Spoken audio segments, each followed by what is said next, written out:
드론으로 내려다보듯 입체적 작전, 백전불패 신화 1호. 이순신은 수군 3대첩 한산대첩 명량대첩 노량대첩에서 전대미문의 승리를 거머쥐었다. 노량대첩은 이순신 장군이 혼을 담아 출전한 순국 장면이라 다시 다루기로 하고, 이번 글에서는 한산대첩과 명량대첩을 살펴보기로 한다. 이순신이 무패 신화를 어떻게 펼칠 수 있었는지 그 배경과 승리 요인을 분석해보자. 흔히 이순신 장군의 승리를 23전 23승이라고 말하지만 정확한 표현은 아니다. 학자마다 다르고 어떻게 헤아리는가에 따라 주장이 달라질 수밖에 없다. 제장명 교수 순천향대 이순신 연구소장은 임진왜란 시기 해전 횟수는 총 47회이며 이 중 이순신이 참가한 해전은 43회라고 밝히고 있다. 어쨌거나 이 43회 전투에서 이순신은 패전이 한 번도 없었다. 이 점이 놀라운 것이다. 임진왜란 전체를 볼 때 이순신이 참여한 전투 중 조선명나라 일본 삼국전황에 가장 큰 영향을 미친 해전은 순서상으로 한산해전, 명량해전, 그리고 노량해전이다. 노량해전은 다음에 다루기로 했으니 한산해전과 명량해전에서 이순신 장군이 보여준 전투, 경영 능력의 공통점이 무엇인지 찾아보자. 학자마다 분석이 다르지만 필자는 전투 현장과 주변 환경을 바라보는 장군의 경영적 시각에 승전의 가장 큰 요인이 담겨 있다고 본다. 이름하여 버즈-I 뷰조감도 하늘에서 내려다보는 정경 전략이다.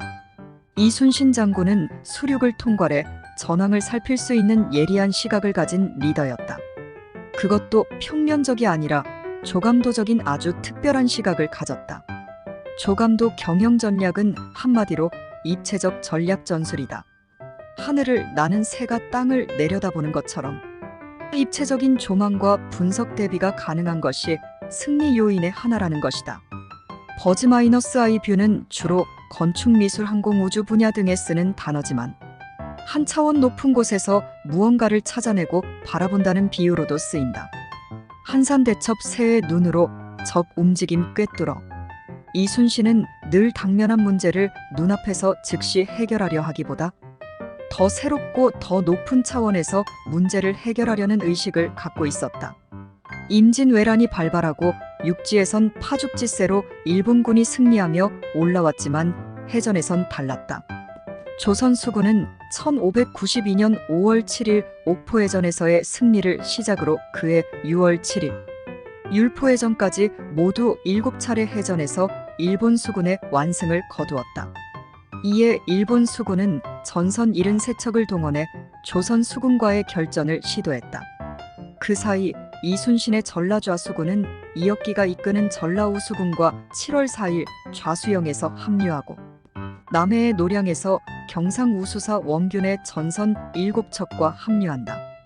경상도, 전라도의 합동함대가 결성된 것이다. 조선 함대의 전선은 총 58척이었는데 이 중 거북선 2척도 참전했다.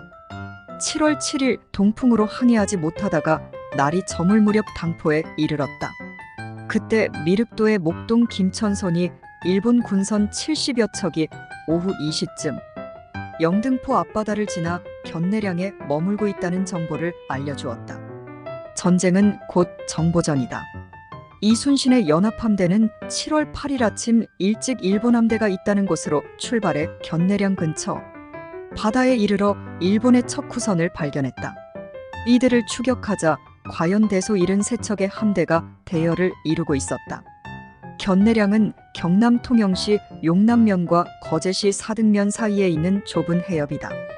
이순신은 이곳에선 수심이 낮고 암초가 많아 무거운 판옥선으로 전투가 어렵다고 판단했다. 게다가 육지도 가까워 일본 수군이 상륙해버리면 공략이 어렵기에 전선 56척을 투입해 짐집해 한 척 물러나오라고 지시했다. 유인작전에 걸려든 일본군이 돛을 펴고 한산도 앞바다에 이르자 이순신은 휘하 장수들에게 일시에 선회하여 하깃진을 형성, 일본 수군을 공격하도록 명령했다. 하깃진은 육전에서는 심심찮게 사용되었는데 이순신이 수군에 적용해 승전을 이끌어낸 것이다. 거북선이 앞장서고 여러 총통을 발사, 선봉에 선 23척을 격파하자 일본 수군은 주춤 물러나려 했다. 조선 수군은 그 틈을 놓치지 않고 일시에 포위 공격하여 경멸했다. 이 전투에서 일본의 대선 35척, 중선 17척, 소선 7척 등 59척이 격침 또는 납포됐고 나머지 14척만이 겨우 돌아갔다. 이 해전에서 일본 수군은 전선과 병사 모두 심각한 피해를 입은 반면 조선 수군은 단 한 척도 잃지 않았다. 완승이었다. 이후 일본 수군은 포구에 깊숙이 박혀 외해로 나오지 않는 전략을 구사했다. 나아가 서해로 진출하려던 일본의 야욕이 꺾이며 북진 전략과 명나라 침공의 꿈 자체가 실패로 돌아갔다. 한산 전투는 실전에 앞서 섬과 육지를 연결하고 물대와 조류를 입체적으로 이해하는 능력이 이순신에게 있었기에 가능했다. 왜군을 추격하되 무조건 죽이고 이기는 것이 아니라 육지로 올라간 적이 어떻게 움직일지를 예측하고 그들의 동선을 수륙양면에서 고려했다. 함상의 장수로서 이 전투 상황을 드론의 카메라처럼 내려다보듯 살필 수 있었던 것 자체가 경이롭다. 물론 여기에는 당시 지도가 요긴하게 쓰였을 것이다. 난중일기 1595년 8월 25일 기록을 보면 이미 이순신은 지도를 보고 적정을 살피는 데 익숙했다. 25일 말 같다. 일찍 식사를 한 뒤 채찰위원익과 부사부채찰사 김륵, 종사관 남이공이 함께 내가 탄 배에 탔다.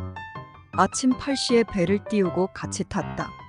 함께 서서 크고 작은 섬과 진이 설치된 곳, 진을 합칠 곳, 맞붙어 싸웠던 곳을 손가락으로 짚었다.